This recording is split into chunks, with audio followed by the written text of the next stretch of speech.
there needs to be high pain and or tolerable switching cost. So if the problem we're talking about has like a deep tech entrenchment with another tool, and the pain's not high enough, then you're essentially not going to get your champion. So I feel like A and D kind of go together, because a smart champion should say no to something that's not high pain or that's too expensive to switch off of. But every now and then I'll come across a friction heavy problem that I'm just like chomping at the bit to solve for, but they've got such a deep tech stack investment in it, even though it's not working well, that to like crowbar that out is just a little bit too much. So everything else seems to hit, but it's like, well, they just rolled out Microsoft Teams. It's this massive rollout, and they're entrenched. So, yeah.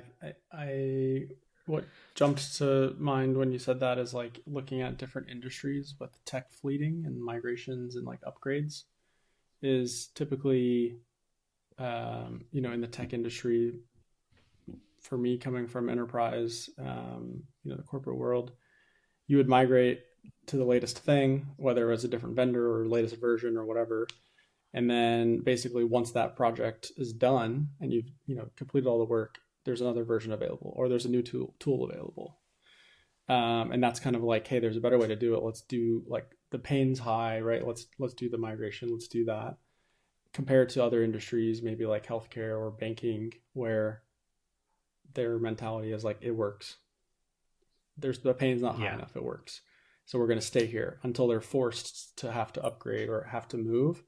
And you see that, industry aside, you see that with different businesses, and some of that's driven by the people, maybe the industry as well, how long the business has been around, and maybe processes and things like that as well. Where is that pain tolerance, and what is the culture? Is it to kind of not fix what's not broken, or is it to kind of like, what's the new shiny object and like get there?